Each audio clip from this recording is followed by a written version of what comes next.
Attention students! Professor Boogeyman here, Title Boxing Club Pittsburgh, with another scholastic related focus point of the week. And just like there is Einstein's theory of relativity, there are Newton's laws of physics, and of course crazy old Pythagoras' theorem, we also have Professor Boogeyman's law of default weight shifting in boxing. Now, I am not the only genius to have figured this out, but I feel like it must be called out specifically understood, because it is such a fundamental principle of boxing. A lot of boxers do this and they never really think about it, but I want you guys to think about it. Now, what the laws of default weight shifting are is this. Law number one: whenever I'm throwing a punch, it doesn't matter what punch I throw, I am shifting my lower body weight. My hips are turning and I'm bringing weight from one foot to the other. It is always the opposite foot. So for instance, if I throw my right hand, I'm taking my weight from my right foot and shifting it to my left foot. If I throw my left hand, I'm taking my weight from my left foot and shifting it back to my right foot. That is always the harder way to go, shifting back when you throw your left hand. Now, are there times that this isn't always the case in boxing? Yes, absolutely. Those are edge cases though, and this is a rule. You need to master this before you even think about breaking the rules. So learning that every punch is a weight shift, a weight transfer. How much?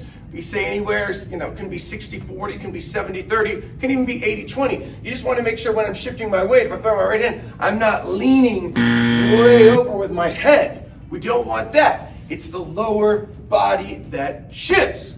Now, the second law is that if I throw another punch or do a slip or a roll, our most common defensive head movements, we must shift the weight back to the original foot.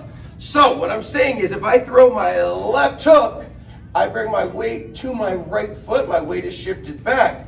So if I throw my right hand, it's no problem because I'm already got my weight loaded on the right side. So I throw my right hand and shift my weight back to my left. I don't want to do, I don't know if you can see this, I'm shifting my weight back to my left and I throw the cross, but I'm not really coming forward and bringing my weight back. Now, of course, when you're throwing left, right, and right, left, it makes a lot of sense. But of course, sometimes we throw multiple punches on the same time. So a lot of times we do that. The rule and the law is still true.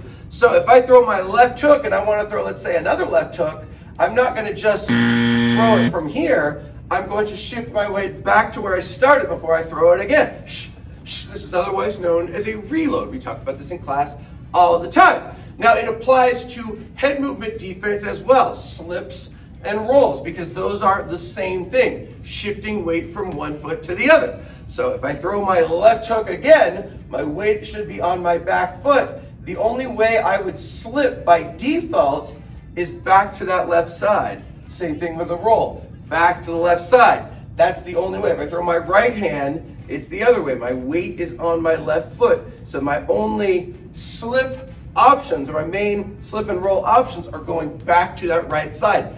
That is the default. Now, of course, your opponent may throw a punch from the other side. You can't control what they do. Nonetheless, it is still true. I'm throwing my right hand, a punch is coming from over here, right? So maybe I can't slip it because I'll just run into the punch.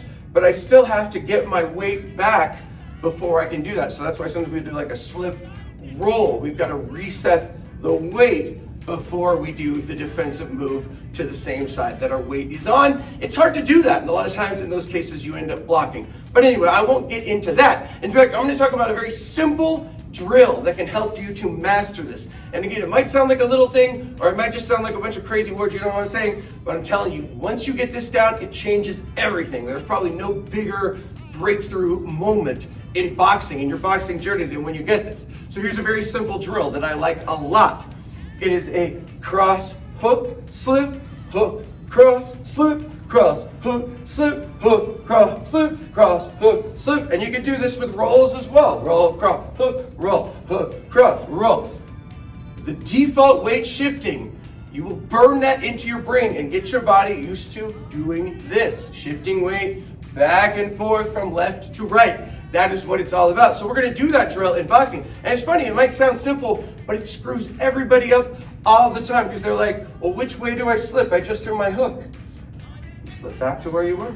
And then I throw my hook cross. Which way do I slip? I slip back to my right. These are the defaults. You want to program these default settings in. Then, of course, when you have to change them, it's still easier because we have the understanding. Of course, you don't want to get locked into something, but we have the understanding of that basic principle, which is all about weight shifting, loading and unloading, neutrons and protons, because that, my friends, is how we do it, scientifically speaking.